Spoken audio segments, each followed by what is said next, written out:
Годината е 958. В самото сърце на Константинопол, в златните покои на императорския дворец, проплаква дете – Василий, първороден син на император Роман II и императрица Теофано. Той е порфирогенет, роден в пурпура, в сянката на ромейската корона, с кръвта на Константин VII и блясъка на една славна, но опасна династия. Теофано, майка му, не е благородничка. Дъщеря е на беден кръчмар на име Кратерус, може би от древна Спарта. Тя се издига като сянка от мрака, за да се превърне в една от най-влиятелните и противоречиви жени на източната Римска империя. Говори се, че Василий има по-голяма сестра, Елена, родена няколко години по-рано. През 959 година, когато Константин VII умира, Роман II наследява короната и само година по-късно, още като дете, Василий получава императорска корона. Брат му Константин също. На пръв поглед съдбата им изглежда предначертана: две момчета с корона, две деца с бъдеще, изписано в злато. През март 963, само 3 дни след раждането на третото си дете, дъщеря на име Анна, император Роман умира внезапно. Из империята се шепти: бил отровен с бучиниш. Погледите се обръщат към Теофано, Лъв Дякон и Йоан Скилица. Ромейски хронисти намекват, че тя стои зад смъртта му. Скилица дори твърди, че тя е участвала и в опит за отравяне на предшественика му, самият Константин VII. Нейните синове, Василий и Константин, са твърде малки, за да управляват. Сенатът ги признава като императори, но властта държи един човек в сянка – Йосиф Брингас, пазителят на императорската спалня. Теофано не му вярва.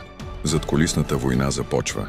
На сцената се появява нов съюзник – Василий Лакапин, евнух и незаконен син на Роман I Лакапин, прадядо на Василий II. Някога самият Лакапин е бил влиятелен дворцов администратор с опит в интригите и двуличието. Но най-голямата заплаха за Брингас се задава от юг – победоносният генерал Никифор Фока. Върнал се от славни походи, превзел Крит, опожарил Алепо, върнал богатства и престиж на империята. През юли същата година армията му го провъзгласява за император. Брингас опитва да го спре, но народът на Константинопол застава зад Фока. Йосиф бяга. На 16 август Никифор слага корона на главата си. На 12 септември се жени за Теофано. И двамата имат вече по един брак зад гърба си. А слуховете нашепват, че Никифор е кръстник на едно от децата й, а може би и на двете. Патриархът Полиевк е против брака, но църквата го обявява за валиден. Така Фока става не само съпруг, а и законен настойник на малките императори Василий и Константин. Но мир няма. През декември 969 Никифор е намушкан, докато спи, от собствения си племенник Йоан Цимисхий, в заговор, организиран с помощта на Теофано. Императорът е мъртъв. Цимисхий се възкачва под името Йоан I и изпраща Теофано в изгнание, но за да укрепи властта си, се жени за Теодора, сестрата на Роман II. И когато през януари 976 Йоан Цимисхий умира, Василий II поема юздите. Първото му действие е да върне майка си от изгнание. И с това започва една епоха, в която ще се пише история с желязо, огън и кръв. Василий расте в сянката на други мъже и на други амбиции. В началото на своето управление той все още не е господар в собствения си дворец.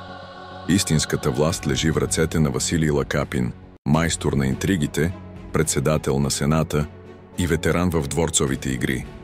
Той вижда в младия император марионетка, поредната фигура в своята шахматна дъска. Но Василий не чака, наблюдава, не се намесва. Учи, потъва в дебрите на държавното управление и военната наука. Не бърза, не вярва на никого. Империята е разклатена. Блясъкът на Никифор II Фока и Йоан Цимисхий не е достатъчен. Двама гениални пълководци, но неумели държавници.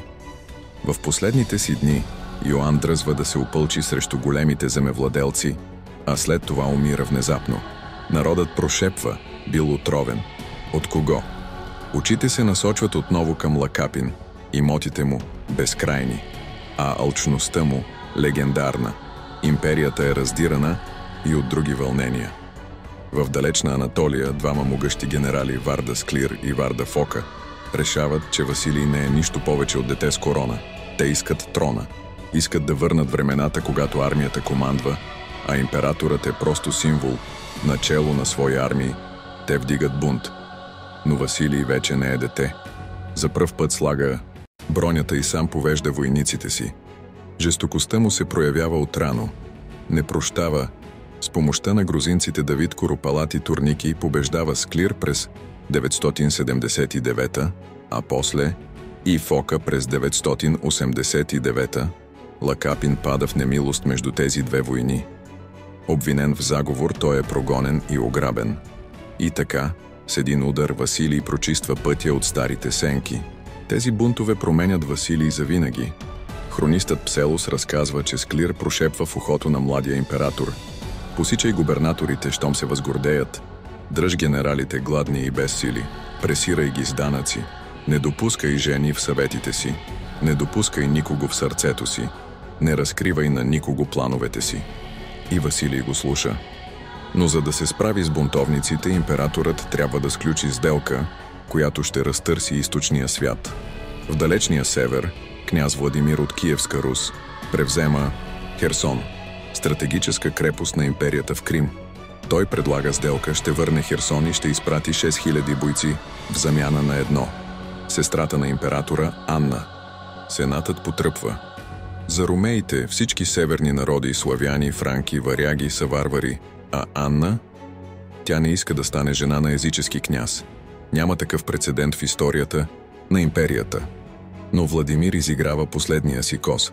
Обещава да приеме кръщение, да покръсти народа си. Василий се съгласява.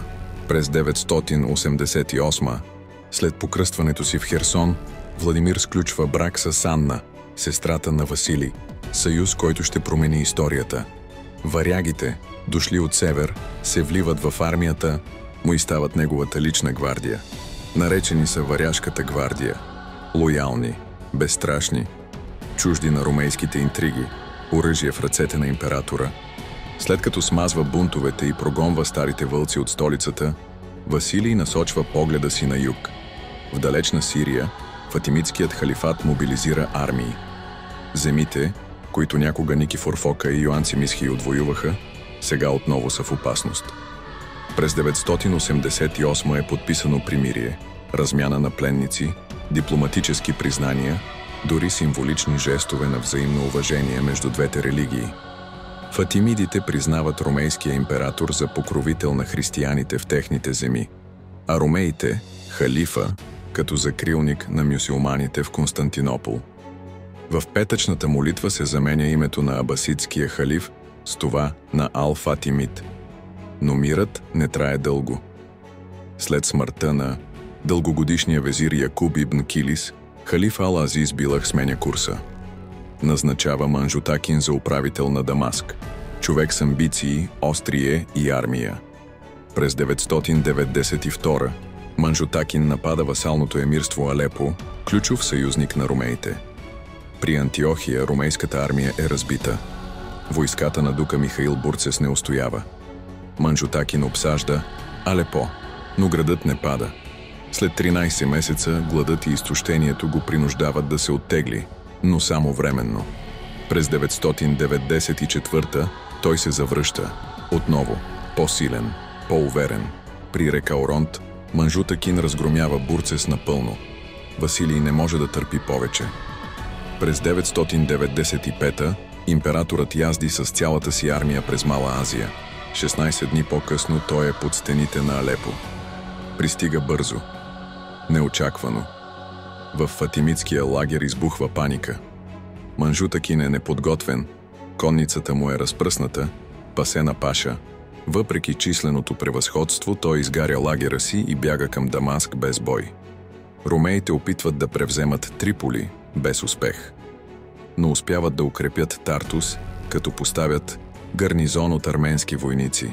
Фатимидският халиф се готви лично да поведе поход срещу тях, но умира. Краят на Ал-Азис слага пауза на конфликта, но мирът отново не трае дълго. През 998 ромеите под командването на Дамян Далансен Новият дук на Антиохия нападат Апаамия. На 19 юли, в голямо сражение, армията е разбита от фатимитския пълководец Джайш ибн Ал-Самсама. Василий отново язди към Сирия. В края на 999 той пристига. Армията му опожарява крепости край Абу Кубейс, Мисият и Арка. Стига до Лариса и оставя гарнизон. Не може да превземе Триполи, а градът Емеса остава незасегнат. Вест от Кавказ го кара да се оттегли. Смъртта на грузинския княз Давид Куропалат променя приоритетите. Императорът напуска Сирия и заминава за Киликия. Изпраща нова делегация в Кайро. През година 1000 двете сили сключват 10-годишно примирие и за известно време изтокът утихва. Фатимитският халиф Ал-Хаким би Амр Аллах се съсредоточава върху вътрешните си дела. Въпреки че васалното емирство Алепо на няколко пъти признава властта на фатимидите, то продължава да плаща данък на Константинопол.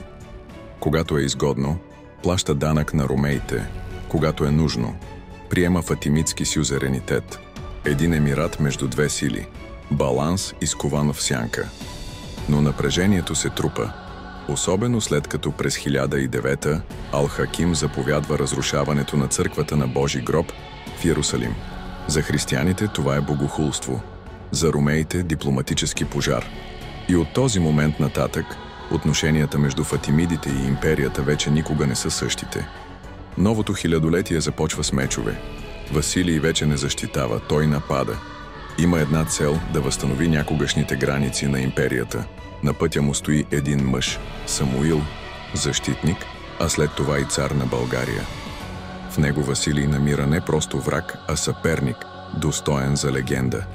Още след нападенията на Светослав от Киев, част от България пада под ромейска власт.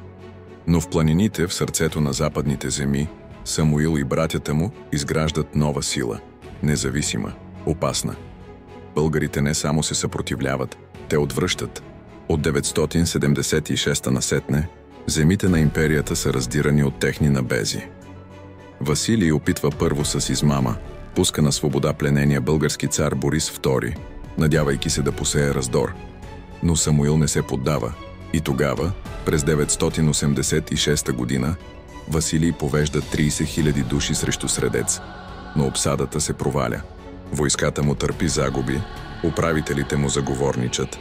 Василий се оттегля и попада в капан. В прохода Траянови врата българите го посрещат с огън и желязо. Единствено, благодарение на Варяжката гвардия, той оцелява. Това поражение оставя белег не само в плътта, а и в душата. След това прави опити да разбие съпротивата отвътре, предлага на брата на Самуил, Арон, брак с сестра си Анна. Но жената, която изпраща, не е тя. Анна вече е омъжена за руския княз Светослав. Арон разбира, но не се отказва. Зад гърба на брат си започва преговори с ромеите. Самуил научава. Предателството се заплаща скъпо. Арон умира. Не от чужд меч, а от братска присъда. А другият брат, Давид, още по-рано е убит от влашки разбойници край Преспа. През това време Самуил не чака. Разширява царството от Адриатика до Черно море. Връща земи, загубени от Светослав. Напада Тесалия, достига до Средна Гърция. През 996 при река Сперхей генерал Никифор Уранус удържа победа и спасява ромейските земи. Самуил и синът му Гаврил се измъкват на косъм. След 1001 година Василий е свободен от вътрешни бунтове. Време е за бавно, методично унищожение. През 1000-та година ромейски генерали възстановяват властта си над Плиска, Преслав и Малки Преславец, древни символи на някогашната българска сила. През 1001 Василий лично настъпва от Солун, превзема Воден, Бер и Сервия. Следващата година минава с армия, разположена в Филипопол, и блокира връзките между Западна Македония и Мизия, отрязва Самуил от Дунавската равнина. Видин пада след дълга съпротива. Самуил не стои в мълчание. През 1004 година напада Тракия и превзема Адрианопол. Грабежът е мащабен, но на връщане, край Скопие, Василий го посреща. Ромейската армия връща плячката, разбива българите, а градът се предава. Губернаторът Роман, човек на място, но без армия, се предава. Василий го пощадява. Но не от милост, а от хладна премерена цел. През 1005 важната крепост Драч преминава в ръцете на империята. Последният западен прозорец на България се затваря. Морето вече не води към съюзници, води към източната Римска империя. Планините са всичко, което остава на Самуил. Години на малки сражения минават. През 1009 български контраудар при Кретя е разгромен. Василий чака. Планира. Годината е 1014. Той е готов. Този път не иска победа, иска унищожение. На 29 юли, при прохода Ключ, ромейската армия, водена от него и генерал Никифор Ксифий, изненадва българите. Отбраната им е смазана. Самуил отново успява да се измъкне, спасен от сина си. Но победата не е просто тактическа. Тя е кървава вендета. 15 000 български пленници са ослепени. 99 от всеки 100 губят зрението си. 1 на 100 е оставен с едно око, за да води останалите обратно към своя цар. И когато Самуил вижда ослепените си войни, вървящи в мълчание, сърцето му не издържа. 2 дни по-късно, на 6 октомври, той умира. От сърдечен удар, не от меч, от гледка. България не пада веднага. Съпротивата продължава още 4 години, но Василий вече е в настъпление не само с оръжие, но и с интрига. Разделя болярите, купува тяхната вярност, превръща старите врагове в васали. През 1080 година България се предава. За първи път от 4 века ромейската граница достига отново Дунава. И Василий, наричан вече българоубиеца, празнува. Хърватските владетели Крашимир III и Гуислав признават властта му, за да не последват съдбата на Самуил. Императорът празнува в Атина без фанфари. Не претендира за някаква особена титла, приема победата не като триумф, а като задължение. Покланя се в храма Света Богородица в знак на благодарност към Господ. Започва да назначава бивши български велможи на високи постове, допуска ги до двора, дори до армията. С данъците е предпазлив, приема ги в натура, знаейки, че България няма злато след дългите войни. Не притиска народа със строго парично облагане, а вместо това взима това, което страната може да даде. Това е част от неговата стратегия на укротяване и интеграция, а не просто покоряване. Но след него идват други. Те налагат тежки данъци и унижения, след което пламват бунтове. След десетилетия на война Василий знае, силата не се държи само с меч, а с данък, земя и страх. Затова не язди в поход, императорът води битка вътре в империята, срещу могъщите земевладелци, динатите, които като пиявици изсмукват имотите на дребните воини и селяни. През 996 издава едикт, нарежда всички имоти, взети от бедните, да се върнат, независимо дали са отнети вчера или преди 40 години. С един удар законът на спомените е пречупен. Това, което преди е било недосегаемо, вече е под съмнение. Никой не е над императора и никой над справедливостта. С църквата Василий е внимателен. Отменя ограниченията на предшественика си Никифор II, за да спечели благоразположението на духовенството, когато най-много му е нужно. Но след победата си отново затяга хватката. Малките манастири се връщат под контрола на държавата. Военните кампании изискват злато, много злато. Василий вдига данъците. В Италия, Сирия и Крим избухват бунтове. Земеделците изоставят земите си, бягайки от данъчните ножици. За да спре този процес, през 1003 нарежда: данъкът върху пустеещите земи вече ще се плаща от богатите съседи. Така съхранява дребните собственици и пълни хазната. В края на управлението си Василий събира 14 милиона и 400 номизми. В новозавладените източни провинции показва изненадваща гъвкавост.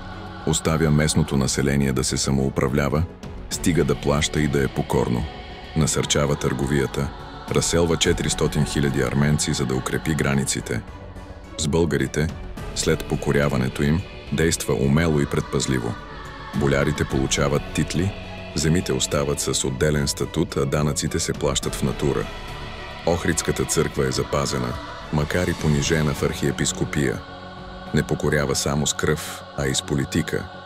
Масовото ослепяване на българските пленници му донася славата на човек, за когото няма непозволена жестокост. За ромеите това е правосъдие срещу бунт. За останалите – ужасен урок, който служи за назидание за всеки, който дръзне да се изправи срещу империята. Личният живот на Василий е сенчест като ромейски коридор. Остава неженен, презира лукса, избягва жените, не допуска съветници. Младостта му бурна, дори разгулна, угасва след бунтовете на Склир и Фока. От тогава живее в аскетизъм, почти монашески. Говори се, че дава обет. Ще се уповава само на Бога, ако победи българите. Побеждава. И никога не се жени. Единственият опит за сватба е още в юношеството, с българска княгиня, дъщеря на цар Петър.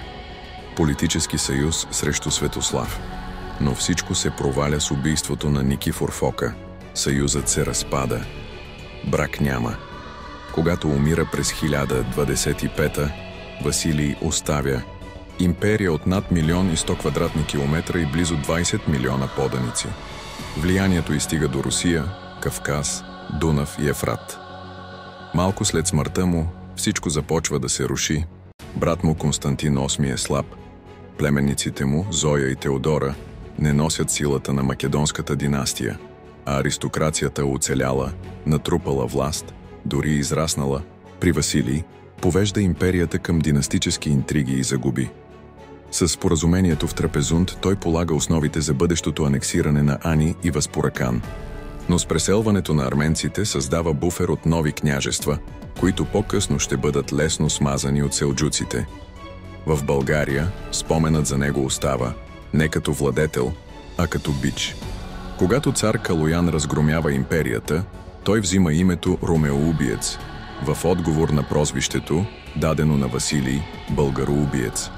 Годината е 1025, на 15 декември Василий II умира. Не на бойното поле, а в тишината на двореца. Умира сам, без жена, без син, без наследник по дух. Умира най-дълго управлявалият император в историята на източната Римска империя. В този миг империята се простира от Сицилийския бряг до Кавказските върхове, от Дунав до Леванта, най-голямата й територия от 4 века насам. По план, тялото на императора трябва да бъде положено в ротондата на Константин, мястото, където почиват най-великите. Но той сам заповядва друго – да бъде погребан в църквата Свети Йоан Богослов край Хебдомон, извън стените на Константинопол, близо до казармите, до бойните му другари, не до короните и мрамора. Смъртта му не е нито трагедия, нито възторг. Тя е като самия него, без блясък, но пълна с последици.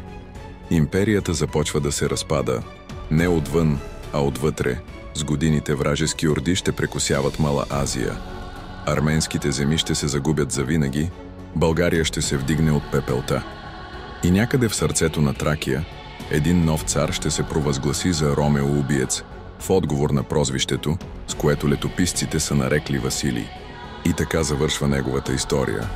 Не като легенда, а като сенчест колос, който съшива империята с игла от желязо, но не оставя ръка, която да задържи шевовете след него.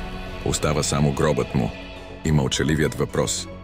Дали величието си струва, ако след това идва разпад? Ако ти хареса историята за Василий II, натисни бутона за абонамент. Запали факела на знанието и върви с мен, през векове, през сенки, към следващата велика история.